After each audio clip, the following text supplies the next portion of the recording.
Champandavoine. Il y a exactement 8 jours. Ouais, enfin, si tu regardes cette vidéo 30 ans après sa sortie, ça fera 30 ans et 8 jours, tu m'as compris. D'ailleurs, si c'est le cas, qu'est-ce que tu fous là?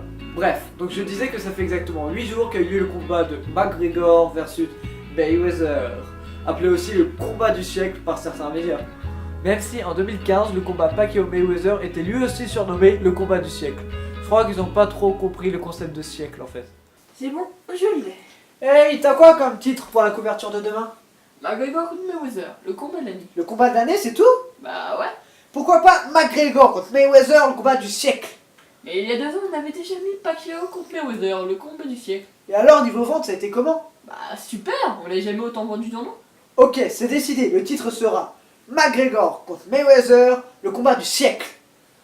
Mais monsieur, Pense à l'argent, Corentin! L'argent! Avant de vous parler du combat, je vais vous parler du contexte. Ah bah oui, qui sont-ils et pourquoi ils se combattent? À ma droite, 29 ans, combattant du UFC, il comptabilise 21 victoires pour 3 défaites.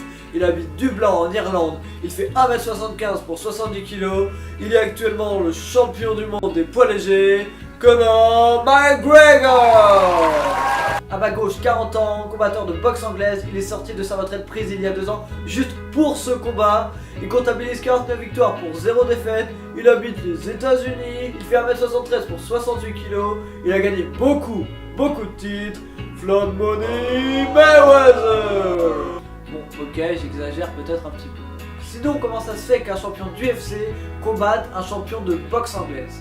Bah l'un a insulté l'autre, l'autre a répondu, l'un a re-répondu. Je vous laisse deviner lequel a provoqué en premier l'autre.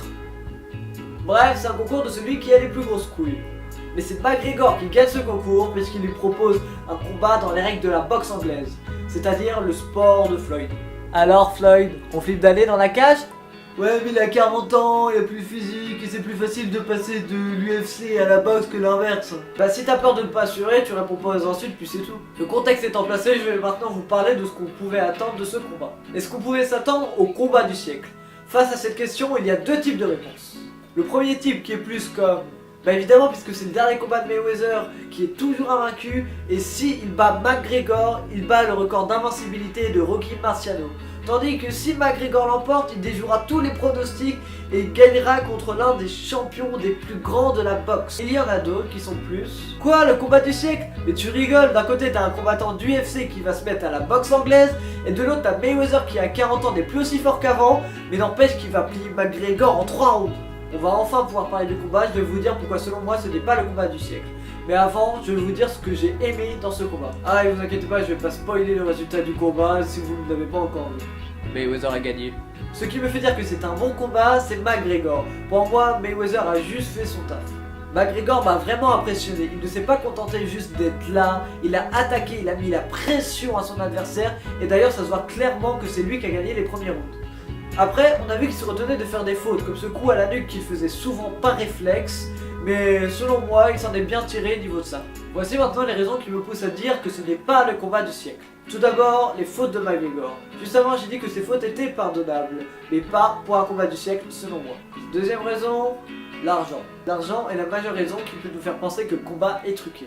Bah si tu réfléchis bien, McGregor reçoit le plus gros chèque de sa carrière, mais Mayweather lui, en plus de recevoir un bon chèque, il va battre le record de Rocky Marciano et rentrer un peu plus dans la légende. Comme ça, tout le monde est content. Ce combat était là pour battre tous les records financiers. Voici le combat en chiffres d'après le Parisien. 210,5 millions d'euros, c'est la somme empochée par Mayweather pour ce combat. C'est la prime plus les droits télé. Et ouais, on l'appelle pas Money pour rien du coup. 84,1 millions d'euros, c'est la somme empochée par l'Irlandais, quelle que soit l'issue du combat. 593 millions d'euros, c'est la recette minimale qui était attendue pour ce combat.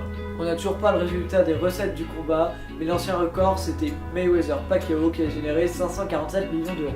13 500 euros, c'est le prix du billet le plus cher pour le combat, le moins cher étant 1179. 200, c'est le nombre de pays dans lesquels sera diffusé le combat en pay-per-view, c'est-à-dire tu payes pour voir le combat. Et aux États-Unis où 50 millions de personnes étaient prévues pour regarder le combat devant leur télé, le combat a coûté 85 euros. Pour info, 85 x 50 millions, ça fait beaucoup. Beaucoup même. Et enfin, 3360, c'est le nombre de diamants incrustés dans la ceinture remise en vainqueur. Elle est fabriquée en cuir d'alligator, coucou les vegans, et elle est ornée de 600 saphirs, 160 émeraudes et 1,5 kg d'or à 24 carats. Eh, c'est quoi le pourcentage de pauvres aux États-Unis déjà? Ah, 16%. Ça fait 46 millions de personnes. Coucou les pauvres. Troisième raison, Floyd Mayweather. Toi, fan de Floyd, dis-moi pourquoi j'ai tort en commentaire. Par contre, de façon constructive. Il faut savoir que Floyd est vraiment détesté. Tellement que pour le combat contre McGregor qui était organisé dans son pays, il y avait plus de fans qui encourageaient McGregor que Mayweather. Oui, il se peut qu'un sportif soit détesté. Comme lui par exemple. Mais maintenant, c'est plus trop le cas. Floyd Mayweather, lui, est détesté pour pas mal de raisons. La première raison, c'est son style de boxe. Pour toi, c'est quoi le combat du siècle? C'est des échanges de coups, c'est beaucoup de spectacles. Bah oublie, puisque Mayweather, lui, son style de boxe, c'est le style défensif. Je n'ai rien du tout contre ce style de boxe, même si parfois ça m'énerve et que je préfère plus un style offensif comme Pacquiao. Mais beaucoup de personnes le détestent pour ça. Après, Mohamed Ali, son style n'était pas du tout offensif, mais il y avait quelque chose dans son jeu de jambes, dans son jeu d'esquive qui était impressionnant. La deuxième raison du fait qu'il soit détesté, c'est son amour pour l'argent. Il aime tellement l'argent que ça lui a valu le surnom de Money. Le mec est mégalo et exhibe son argent partout. En plus d'être le sportif le mieux payé de la planète, certains de ses combats sont, comment dire, douteux, comme celui-ci par exemple. Je vous laisse le regarder et juger par vous-même. La troisième raison pour laquelle il est détesté, c'est sa réputation d'homme violent, notamment sur ses anciennes conjointes de l'époque. Et la prison dans tout ça, il est en prison même pas 2 mois, il est sorti par bonne conduite. Eh mec, merci pour les 70 000 balles. Oui, il est sorti par bonne conduite, je vous le jure. Bref, j'en parle pas plus que ça puisque je trouve ça assez horrible, mais pour les intéressés, je mets le lien dans la description de ce qu'il a fait. Ah, et il compare aussi les femmes aux voitures. Coucou les féministes. C'est vrai qu'on peut se demander le rapport entre le fait qu'il soit détesté et le combat du siècle. Mayweather se compare à Mohamed Ali, mais il n'a pas compris qu'un boxeur ne doit pas juste être un boxeur, ce qu'Ali lui a compris. Et oui, Mohamed Ali est un exemple pour tous. Il a été un héros sur le ring, mais aussi en dehors. Je vois pas en quoi frapper sa femme soit un quelconque style d'exemple. Ça nous amène à la quatrième partie de pourquoi ce n'est pas le combat du siècle. Ce n'est pas le combat du siècle parce qu'il n'y a pas de combat du siècle. Tu sais ce qui est le plus triste, c'est que l'homme ne cherche que l'exploit, comme ce combat du siècle justement. Il ne cherche que la performance. Sauf que le véritable combat du siècle, c'est Mohamed Ali qui l'a mené. C'est pas Mayweather contre McGregor ou encore contre Pacquiao. C'est Mohamed Ali et il l'a mené contre le racisme. Sur cette bonne parole, tchuss.